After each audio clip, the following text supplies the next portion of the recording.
നമുക്കൊന്ന് Matheran Pep fort വരെ ഒന്ന് പോയാലോ? പിന്നെ മാത്തേരയിലേക്ക് എൻട്രി ഫീ ഇല്ലാണ്ട് നിങ്ങൾ ആരെങ്കിലും കയറിയിട്ടുണ്ടോ? പക്ഷെ ഞാൻ കയറിയിട്ടുണ്ട്.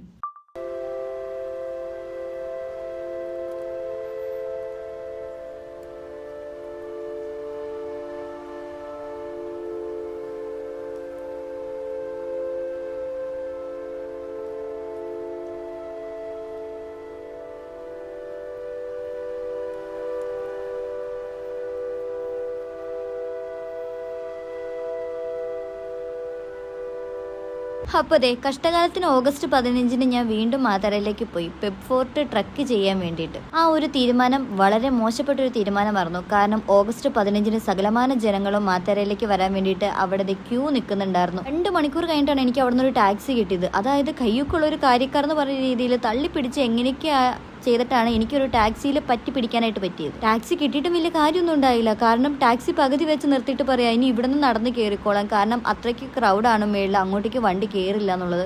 അങ്ങനെ ടാക്സി കാശും പോയി.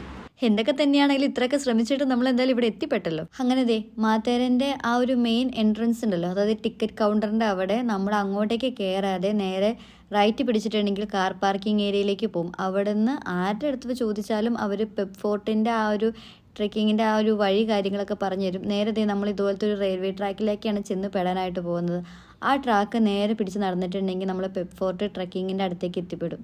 പോകുന്ന വഴിക്കൊക്കെ ഫുള്ള് കോടമഞ്ഞിൽ പൊതിഞ്ഞ് നിൽക്കുന്ന രീതിയിലുള്ള ഒരു അന്തരീക്ഷമായിരുന്നു കേട്ടോ. കാരണം ഫ്രണ്ടിലേക്കുള്ള റോഡ്, അതായത് ആ ട്രാക്ക് കാര്യങ്ങളൊക്കെ നമുക്ക് കാണാൻ പോലും പറ്റാത്ത രീതിയിലുള്ള കോട വന്ന് മൂടിയിട്ട് അത്തേ പോണായിരുന്നു നമുക്ക് അങ്ങോട്ടേക്ക് പോകുന്ന ആ കാര്യങ്ങളൊക്കെ. പിന്നെ എനിക്ക് നിങ്ങളോട് എടുത്ത് പറയേണ്ട ഒരു കാര്യം എന്താണെന്ന് വെച്ചിട്ടുണ്ടെങ്കിൽ ഒരു കാരണവശാലും ഹോളിഡേയ്സിൽ ഇങ്ങോട്ടേക്ക് വരാനായിട്ട് നിൽക്കരുത്. മാത്തേര എന്നല്ല, മുംബൈയിലുള്ള ഏത് ടൂറിസ്റ്റ് പ്ലേസ് ആയിരിക്കോട്ടെ, നമ്മൾ അത്യാവശ്യം നല്ല ഫോട്ടോസും വീഡിയോസും എടുക്കാൻ വേണ്ടിയിട്ടാണല്ലോ നമ്മൾ ഇതിനൊക്കെ ഇറങ്ങിത്തിരിക്കുന്നത്.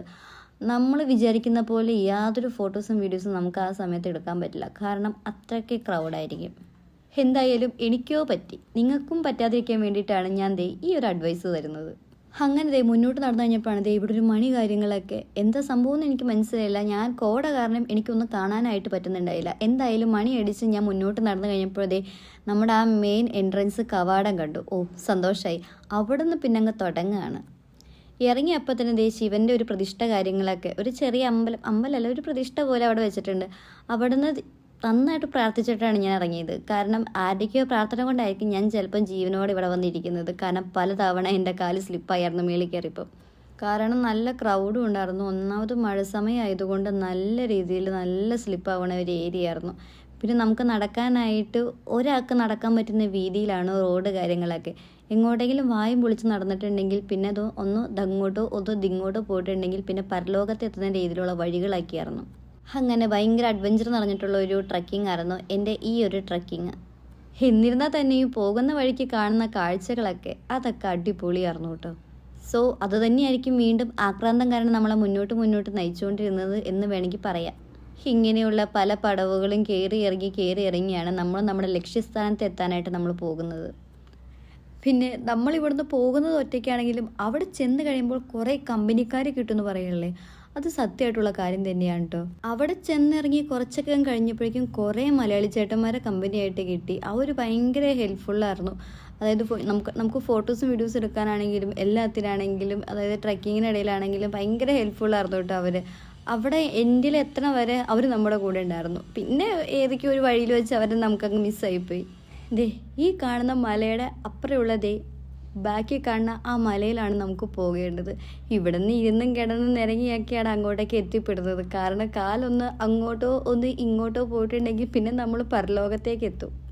അതുകൊണ്ട് തന്നെ സൂക്ഷിച്ചും കണ്ടും വേണം നമ്മൾ ഓരോ സ്റ്റെപ്പ് മുന്നോട്ട് വെക്കാനായിട്ട്. ഈ ഒരു പെപ്പ് ഫോർട്ട് അല്ലെങ്കിൽ ഈ ഒരു കോട്ട പണ്ട് വിഗഡ്ഗഡ് എന്നും അറിയപ്പെട്ടതായിട്ട് പറയുന്നുണ്ട്. ഏകദേശം 2100 അടി ഉയരത്തിലാണ് ഈ ഒരു കോട്ട ഇവിടെ സ്ഥിതി ചെയ്യുന്നത്. ഈ ഒരു കോട്ടയെ കുറിച്ച് ആർക്കും വലിയ ഐഡിയ കാര്യങ്ങളൊന്നുമില്ല. അങ്ങനെ ഞാൻ ചകഞ്ഞ് അന്വേഷിച്ചപ്പോഴാണ് കുറച്ച് കാര്യങ്ങളൊക്കെ എനിക്ക് കിട്ടിയത്. കൊങ്കൺ പ്രദേശത്ത് വഴികളും താഴ്വാരങ്ങളൊക്കെ നിരീക്ഷിക്കാൻ വേണ്ടിയിട്ടുള്ള ഒരു നിരീക്ഷണ കേന്ദ്രമായിട്ടാണ് ഈ ഒരു കോട്ട ഉപയോഗിച്ചുകൊണ്ടിരുന്നത്. അതായത് ഒരു നിരീക്ഷണ കേന്ദ്രമായിരുന്നു ഈ ഒരു കോട്ട. ഈ ഒരു കോട്ടയുടെ അടുത്തേക്ക് എത്തുന്തോറും അങ്ങ് എത്തിപ്പെടാനായിട്ട് പറ്റുന്നില്ല. എന്താണ് ഇത്രയും വഴി ഇത്രയും എഴുച്ചെന്ന് ചോദിച്ചിട്ടുണ്ടെങ്കിൽ അതും എനിക്കറിയില്ല. പക്ഷേ നല്ല ബ്യൂട്ടിഫുൾ ആയിട്ടുള്ള കാഴ്ചകളൊക്കെയാണ് പോകുന്ന വഴിക്ക്. ദേ ഇത്രയും വലിയ സ്റ്റെപ്പ് കാര്യങ്ങളൊക്കെ കയറിയിട്ട് വേണം നമുക്ക് മുകളിലെത്താനായിട്ട്. ആ സ്റ്റെപ്പിൽ പല സ്റ്റെപ്പുകളും ഇല്ല, അത് എങ്ങനെയൊക്കെയോ എത്തിപ്പെട്ടു മുകളിൽ എന്ന് വേണമെങ്കിൽ തന്നെ പറയാം. അവിടെ നിന്ന് ഇറങ്ങുമ്പോൾ നോക്കിയും കണ്ട് ഇറങ്ങിയില്ലെങ്കിൽ നമുക്ക് പിന്നെ പല്ലും മൂക്കും താടിയും ഒന്നും തന്നെ ഉണ്ടാവില്ല. ആ സ്റ്റെപ്പൊക്കെ കയറി ഏന്തി വലിഞ്ഞ് അങ്ങ് ടോപ്പിലെത്തുമ്പോൾ അടിപൊളി വ്യൂ ആണ്. അതായത് നമുക്ക് ചുറ്റും കംപ്ലീറ്റ് മലകൾ മാത്രമേ ഉള്ളൂ, വേറൊന്നും നമുക്ക് കാണാനായിട്ട് പറ്റൂല. അതായത് ശരിക്കും കോടയിൽ കുളിച്ച് നിൽക്കുന്ന മലനിരകൾ എന്നൊക്കെ പറയില്ലേ, അത് കാഴ്ചയാണ് നമുക്ക് മേളിൽ ചെന്ന് ഏറ്റവും ടോപ്പിൽ കയറുമ്പോൾ നമുക്ക് കാണാനായിട്ട് പറ്റുന്നത്. ആക്ച്വലി ഇത്രയും സംഭവങ്ങൾ, അതായത് ഈ ട്രക്കിങ് കഴിഞ്ഞ് മുകളിൽ എത്തിക്കഴിഞ്ഞപ്പോൾ ഞാൻ വിചാരിച്ചത് എത്തി, ഇനി നമുക്ക് അങ്ങോട്ടേക്ക് ഇനി ഒന്നുമില്ലല്ലോ എന്നുള്ള എക്സ്പെക്റ്റേഷനിലാണ് ഞാൻ അവിടെ ഓരോരോ ഭംഗി ആസ്വദിച്ച് നിന്നുകൊണ്ടിരുന്നത്. അത് കഴിഞ്ഞ് മുകളിലേക്ക് നോക്കിക്കഴിഞ്ഞപ്പോഴാണ് അതാണ് ഏറ്റവും ഇന്ത്യയിലുള്ള പോയിന്റ് എന്ന് മനസ്സിലാക്കിയിട്ട് പിന്നെയും കുറേ കാടുമേടും മറ്റേ മലകളും താണ്ടിയിട്ടാണ് നമ്മൾ ഈ പ്രധാനപ്പെട്ട ഈ ഒരു ടെയിലെൻഡ് എന്ന് തന്നെ പറയേണ്ടതായിട്ട് വരും, ഈ ഒരു ഏരിയയിലേക്ക് നമ്മൾ എത്തിപ്പെടുന്നത്. ശരിക്കും ഫുള്ള് കോടമഞ്ഞുകൊണ്ട് മൂടിയതുകൊണ്ട് ഒന്നും നമുക്ക് ക്ലിയർ അല്ലായിരുന്നോ, അത്ര പോലും നമുക്ക് കാണാനായിട്ട് പറ്റില്ല. അങ്ങോട്ടേക്ക് അടുക്കുന്തോറും കാറ്റ് ശരിക്കും പിടിക്കുന്നുണ്ടായിരുന്നു. ഞാൻ വിചാരിച്ചു ഞാൻ പറന്നു പോയി എന്ന് തന്നെ വിചാരിച്ചത്. ഇങ്ങനത്തെ ഒരു റെയിൻകോട്ട് ശരിക്കും പറഞ്ഞിട്ടുണ്ടെങ്കിൽ എന്നെപ്പോലുള്ള 0 സൈസുള്ള ആൾക്കാർ ഇട്ടോട്ട് പോകാതിരിക്കുന്നതായിരിക്കും ഏറ്റവും ബെറ്റർ, കാരണം കാറ്റ് അത്തു പോകണമായിരുന്നു. അങ്ങനെ ഓരോ പടവുകൾ കയറി അങ്ങനെ നമ്മൾ ടോപ്പിലെത്തി. ഇതൊരു ക്ഷേത്രമായിട്ടും കാണപ്പെടുന്നുണ്ട്. പിന്നെ അതിൻ്റെ അകത്ത് ഒരു ദേവിയുടെ വിഗ്രഹം കാര്യങ്ങളൊക്കെ ഉണ്ട്. പിന്നെ ഛത്രപതി ശിവാജിയുടെ എന്തോ ഒരു ഇതൊക്കെ ആയിട്ടാണ് അവിടെ പറയപ്പെടുന്നത്. ഇവിടെ കുറേ കേവുകൾ കാര്യങ്ങളുണ്ട് കേട്ടോ. പക്ഷേ ഈ കംപ്ലീറ്റ് ഇവിടുന്ന് നോക്കുമ്പോൾ മൂടൽമഞ്ഞിൽ കുളിച്ച് നിൽക്കുന്നതുകൊണ്ട് നമുക്ക് താഴത്തെ വ്യൂ കാര്യങ്ങളൊന്നും നമുക്ക് കാണാനായിട്ട് പറ്റുന്നുണ്ടായില്ലായിരുന്നു. ഞങ്ങൾ ചെന്ന സമയത്ത് ഫുള്ള് കോട അടിച്ച് കയറിയൊരു ടൈമായിരുന്നു. ഈ ഒരു കോട്ടയെക്കുറിച്ച് അല്ലെങ്കിൽ ഈ ഒരു ഏരിയനെ കുറിച്ചുള്ള ചരിത്രപരമായിട്ടുള്ള രേഖകളൊക്കെ ഭയങ്കര കുറവാണെന്നാണ് പറയുന്നത്. ഇവിടെ കുറേ കേവുകൾ കാര്യങ്ങളുണ്ട്, അങ്ങോട്ടേക്ക് എനിക്ക് എത്തിപ്പെടാനായിട്ട് സാധിച്ചില്ല. ആക്ച്വലി അത് എവിടെയാണെന്നുള്ളത് കറക്റ്റ് വിവരം എനിക്കറിയില്ലായിരുന്നു. ആ ഒരു കേവ് കാര്യങ്ങൾ ഞാൻ ഭയങ്കരമായിട്ട് മിസ് ചെയ്തു. അതായത് എനിക്ക് അവിടെ എത്തിപ്പെടാനായിട്ട് പറ്റിയില്ല. അന്നത്തെ കാലത്ത് ഈ കേവ് കാര്യങ്ങളൊക്കെ ഈ ധാന്യങ്ങളും മറ്റ് സാധനങ്ങളും സൂക്ഷിക്കാനൊക്കെ ആയിട്ടാണ് ഉപയോഗിച്ചിരുന്നത് എന്നാണ് പറയപ്പെടുന്നത്. കുറേ നേരം ഞങ്ങളവിടെ വെയിറ്റ് ചെയ്ത് ഈ കോട ഒന്ന് മാറിയിട്ട് കംപ്ലീറ്റ് ആ വ്യൂ കാര്യങ്ങൾ കാണാനായിട്ട്. പിന്നെ സമയം പോകുന്തോറും ഒരു 1 ഡേ ട്രക്കിംഗ് എന്ന് പറഞ്ഞ് ഇറങ്ങിയതാണ്. അതുകൊണ്ട് ഞങ്ങൾ നേരെ താഴേക്ക് എത്താനാണ് പിന്നീട് നോക്കിയത്. താഴേക്ക് എത്തിക്കഴിഞ്ഞപ്പോഴാണ് അവിടെ നിന്ന് ഒരു കൂട്ടം ജനങ്ങൾ ഇങ്ങോട്ടേക്ക് കയറാൻ വേണ്ടി റെഡിയായിട്ട് നിൽക്കുന്നത്. സോ വഴി കാര്യങ്ങളൊക്കെ ഭയങ്കര ബ്ലോക്കായിപ്പോയി. അതുകൊണ്ട് തന്നെ കുറച്ച് നേരം പ്രകൃതിനെ ആസ്വദിച്ച് അവിടെ നിന്ന് കുറച്ച് മാങ്ങയും തേങ്ങയൊക്കെ കഴിച്ചിട്ടാണ് പിന്നീട് ഞാൻ യാത്ര തുടങ്ങിയത്. മലയിൽ നിന്ന് താഴേക്ക് ഇറങ്ങുമ്പോൾ ഇതുപോലെ ചെറിയ ചെറിയ വെള്ളച്ചാട്ടങ്ങൾ കാര്യങ്ങളൊക്കെ ഉണ്ട്. അപ്പോൾ ഇങ്ങനെ കുറേ ഐറ്റംസിനെ നമുക്ക് അവിടെ കാണാനായിട്ട് പറ്റും കേട്ടോ. അങ്ങനെ ഏകദേശം താഴെ ഇറങ്ങി തിരിച്ചു നോക്കിയപ്പോഴാണ് ആ കാണുന്ന മലയിലാണ് നമ്മൾ കയറിയത്. വിശ്വസിക്കാൻ പറ്റുമോ? പക്ഷെ വിശ്വസിച്ചേ പറ്റുള്ളൂ. അങ്ങനെ കോട്ടയിൽ നിന്ന് ഇറങ്ങിക്കഴിഞ്ഞ് ഞാൻ പിന്നെ പോയത് അവിടെയുള്ളൊരു വലിയ ഗണപതിയുടെ ആ കാണുന്ന ഒരു അമ്പലത്തിലേക്കാണ്. പെബ് ഫോർട്ടിലേക്കുള്ള ഈ യാത്രകളിൽ നമ്മൾ ഏറ്റവും കൂടുതൽ അട്രാക്റ്റ് ചെയ്യുന്ന ഒരു ഇത് തന്നെയാണ് ഈ ഒരു ഗണപതിയുടെ ഈ ഒരു രൂപം. ശരിക്കും ഇതിൻ്റെ പ്രത്യേകത എന്താണെന്ന് വെച്ചിട്ടുണ്ടെങ്കിൽ ഇത് സാധാരണയായിട്ട് പാറയിൽ കൊത്തിയെടുത്തിട്ടുള്ള ഒരു വലിയ പ്രതിമയൊന്നുമല്ല. ഈ ഒരു മലയുടെ പാറക്കെട്ടിന് തന്നെ ഒരു ഗണപതിയുടെ ഒരു രൂപസാദൃശ്യം ഉള്ളതുകൊണ്ടാണ് അതിനെ പിന്നെ മനോഹരമാക്കാനായിട്ട് കളറ് കാര്യങ്ങളൊക്കെ കൊടുത്തിട്ടാണ് നമുക്ക് ഏറ്റവും ടോപ്പിൽ നിന്ന് നല്ലൊരു വ്യൂ ആയിട്ട് അതൊരു വലിയൊരു ഗണപതിനെ നമുക്ക് കാണാനായിട്ട് പറ്റുന്നത്. ശരിക്കും പറഞ്ഞിട്ടുണ്ടെങ്കിൽ ഈ പെബ് ഫോർട്ടിൻ്റെ ഇങ്ങോട്ടേക്കുള്ള ഈ വഴിയിൽ നമ്മുടെ പ്രകൃതിയും വിശ്വാസവും ചരിത്രവും എല്ലാം ഒരുമിച്ച് ചേരുന്ന ഒരു ഭയങ്കര മനോഹരമായിട്ടുള്ള ഒരു കാഴ്ചയാണ് ഈ കടിയവരച്ച ഗണപതി. ശരിക്കും താഴെ നിന്ന് നോക്കുമ്പോൾ ഇത്രയും വലിയൊരു കൂറ്റൻ ഗണപതിയാണ് നമുക്കവിടെ കാണാനായിട്ട് പറ്റുന്നത്. പിന്നെ ഈ ഒരു അമ്പലം ഇവിടെ എങ്ങനെ സ്ഥാപിക്കപ്പെട്ടു, എന്താണ് ഇതിൻ്റെ കംപ്ലീറ്റ് ആയിട്ടുള്ള ചരിത്രം, അതൊന്നും എനിക്കറിയത്തില്ല. ഇവിടെ പണ്ട് തൊട്ടേ ഇങ്ങനെ ഒരു അമ്പലം ഉണ്ട് എന്നാണ് പറയപ്പെടുന്നത്. ശരിക്കും പറഞ്ഞാൽ ഈ ട്രക്കിങ്ങിൽ ഏറ്റവും കൂടുതൽ ഇൻട്രസ്റ്റിംഗ് ആയിട്ടുള്ളതും ആ ഒരു ഗണപതിയുടെ അത്രയും വലിയൊരു കൂറ്റൻ പ്രതിമ തന്നെയായിരുന്നു കേട്ടോ. ശരിക്കും പറഞ്ഞാൽ മേളിൽ നിന്ന് താഴേക്ക് നോക്കുമ്പോൾ ഒരു വ്യൂ ആണ് ഈ കാണുന്നത്. ഇത് ഞാൻ അങ്ങോട്ട് പോയ ടൈമിൽ എൻട്രി ചെയ്ത ടൈമിൽ കംപ്ലീറ്റ് മൂടൽമഞ്ഞ് കൊണ്ട് മൂടിയേക്കുന്നത് കൊണ്ട് എനിക്ക് ഒന്നും വിസിബിൾ അല്ലായിരുന്നു. പക്ഷെ മേളിലേക്ക് കയറി ആ കോടയൊക്കെ ഒന്ന് മാഞ്ഞു കഴിഞ്ഞപ്പോഴാണ് ഞാൻ ഇതൊക്കെ ഒന്ന് കാണുന്നത്. ഈ ഒരു പെബ് ഫോർട്ടിലേക്ക് എത്തുമ്പോൾ ആ ഒരു ഏരിയയിലേക്ക് എത്തുമ്പോൾ സകലമാന ജനങ്ങളും അവിടെ ഒന്ന് സ്റ്റക്കായി പോകും കേട്ടോ. കാരണം അത്രയ്ക്ക് ഭയങ്കര വ്യൂ ആണ് ആ ഒരു ട്രാക്കിൽ നിന്ന് നമുക്ക് താഴേക്ക് നോക്കുമ്പോൾ നമ്മൾ കാണുന്നത്. പിന്നെ നിങ്ങൾ ഇതുപോലെ ട്രക്കിങ്ങിന് കാര്യങ്ങളൊക്കെ പോകുന്നുണ്ടെങ്കിൽ ഇങ്ങനത്തെ ഉള്ള പ്രോട്ടീൻ ബാർ കയ്യിൽ കരുതുന്നത് നല്ലതായിരിക്കും കേട്ടോ. കാരണം വേറൊന്നുമില്ല, വിശപ്പെന്ന് പറഞ്ഞ സാധനമൊന്നും നമുക്ക് വരത്തില്ല, പിന്നെ വയറ്റിൽ ഗ്യാസ് കാര്യങ്ങൾ അങ്ങനെയൊന്നും നമുക്ക് ഉണ്ടാവത്തില്ല. സോ ഇങ്ങനത്തെ പ്രോട്ടീൻ ബാറൊക്കെ കയ്യിൽ കരുതുന്നത് നല്ലൊരു ഓപ്ഷനായിരിക്കും. പിന്നെ ഞാൻ മാത്തേരയിലേക്ക് എങ്ങനെയാണ് എൻട്രി ടിക്കറ്റ് ഇല്ലാതെ കയറുന്നത് ചോദിച്ചിട്ടുണ്ടെങ്കിൽ, നമ്മൾ പെപ്പ് ഫോർട്ടിലേക്ക് വന്ന ആ വഴി തിരിച്ച് റിട്ടേൺ നടന്നിട്ടുണ്ടെങ്കിൽ, അതായത് തിരിച്ച് റിട്ടേൺ ആ ട്രാക്കിലൂടെ തന്നെ നടന്നിട്ടുണ്ടെങ്കിൽ നമ്മൾ നേരെ എത്തിപ്പെടാനായിട്ട് പോകുന്നത് മാത്തേരൻ്റെ അകത്തുള്ള ടോയ് ട്രെയിനിൻ്റെ അതായത് ടോയ് ട്രെയിൻ സ്റ്റാർട്ട് ചെയ്യണ ആ ഒരു പോയിന്റ് ആയിരിക്കും. അവിടെ എത്തിക്കഴിഞ്ഞിട്ടുണ്ടെങ്കിൽ ആരും നമ്മുടെ അടുത്ത് ടിക്കറ്റ് കാര്യങ്ങളൊന്നും ചോദിക്കത്തൊന്നുമില്ല. ഞാൻ നല്ല അന്തസ്സായിട്ട് കയറി അതിൻ്റെ അകത്തേക്കടെ മാർക്കറ്റിക്കടെ തെണ്ടി തിരിഞ്ഞിട്ടാണ് ഞാൻ പിന്നീട് താഴേക്ക് ഇറങ്ങിയത്.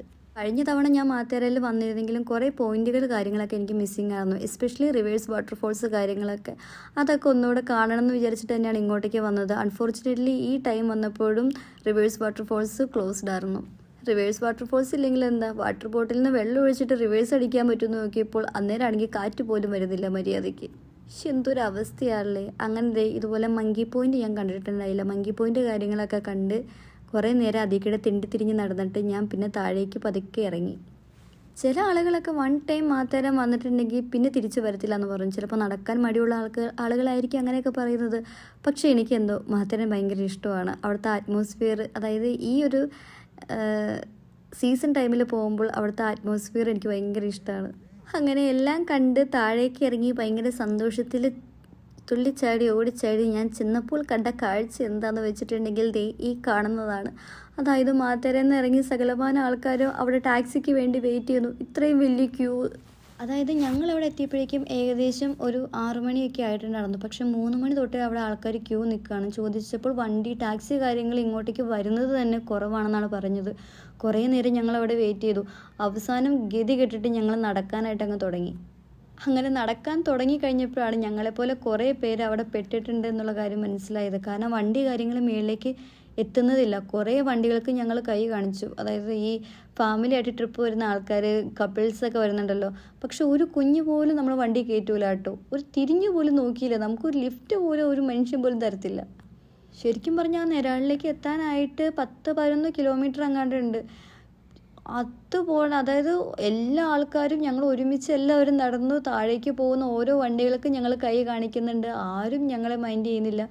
അവസാനം ഈ കോടയും ഈ മൂടൽമഞ്ഞൊക്കെ കണ്ട് സന്തോഷിച്ച് മനസ്സിനെ സമാധാനപ്പെടുത്തി പതുക്കെ അങ്ങ് താഴേക്ക് നടന്നു തുടങ്ങി. ശരിക്കും പറഞ്ഞാൽ ഞങ്ങൾ വിചാരിച്ചു ഞങ്ങൾ മാത്രമാണ് ഈ ഡിസിഷൻ എടുത്തിട്ട് താഴേക്ക് നടക്കാനായിട്ട് ഉദ്ദേശിച്ചതെന്ന്. ഒരു പോയിന്റ് എത്തിക്കഴിഞ്ഞപ്പോൾ സകലമാന ആൾക്കാർ ആ താഴെ ഉണ്ടായിരുന്നു. അങ്ങനെ നടന്നതേ ഈ കാണുന്ന ഈ ഒരു വാട്ടർഫോൾസിലെത്തിയപ്പം കുറച്ച് നല്ല ക്രൗഡ് കാര്യങ്ങളൊക്കെ അവിടെ ഉണ്ടായിരുന്നു കേട്ടോ. ഏകദേശം മേളിൽ നിന്ന് ഒരു 5 കിലോമീറ്റർ താഴെയായിട്ടാണ് ഈ ഒരു വാട്ടർഫോൾസ് ഉള്ളത്. അവസാനം ആ ഒരു ഏരിയയിൽ എത്തിയപ്പോഴാണ് ദൈവമേ ദേവദൂതനെ പോലെ ഈ ഒരു ഡ്രൈവർ ചേട്ടൻ ഞങ്ങൾക്ക് വേണ്ടി വണ്ടി നിർത്തി തന്നത് കൈ കാണിച്ചപ്പോൾ. അയാൾ അത്ര നല്ല ദൈവമൊന്നുമല്ല. അയാൾ ഞങ്ങളുടെ കയ്യിൽ നിന്ന് മേടിച്ചത് 120 രൂപയായിരുന്നു. കാരണം 5 കിലോമീറ്റർ ഞങ്ങൾ ഓൾറെഡി നടന്നു. പിന്നെ എങ്ങാണ്ട് ഇനി 4 കിലോമീറ്റർ എങ്ങാണ്ടേ ഉള്ളൂ. അങ്ങനെ വണ്ടി ചാടി കയറി കഴിഞ്ഞപ്പോൾ പട മേടിച്ച് പന്തളത്ത് എത്തിയപ്പോൾ അവിടെ പന്തംകുളത്തിപ്പടാന്ന് പറഞ്ഞ രീതിയിലായിരുന്നു. എൻ്റെ പൊന്നോ, മൊത്തം ട്രാഫിക്കും ബ്ലോക്കും. അവിടെ നിന്ന് ഇനി എപ്പോൾ വണ്ടി എടുക്കും എന്നുള്ളൊരു ഐഡിയ പോലും ഞങ്ങൾക്ക് ആർക്കും ഉണ്ടായില്ല. കാരണം വണ്ടി തിങ്ങി നിറഞ്ഞ ആൾക്കാരിരിക്കുക. ഏകദേശം ഒരു അരമണിക്കൂറോളം ഞങ്ങൾ ആ ബ്ലോക്കിൽ പെട്ടിട്ടുണ്ടായിരുന്നു. അത് കഴിഞ്ഞിട്ടാണ് ആ ബ്ലോക്കൊന്നും മാറിയത്. സോ ഹോളിഡേയ്സിൽ നിങ്ങൾ ഒരു കാരണവശാലും ഇതുപോലുള്ള ടൂറിസ്റ്റ് പ്ലേസിലേക്ക് പോകാതിരിക്കുക. ഈ ഒരു സമയത്ത് എനിക്ക് നിങ്ങൾക്ക് തരാൻ പറ്റുന്ന ബെസ്റ്റ് അഡ്വൈസ് ഇതാണ്. അപ്പോൾ അത്രേ ഉള്ളൂ. ബൈ.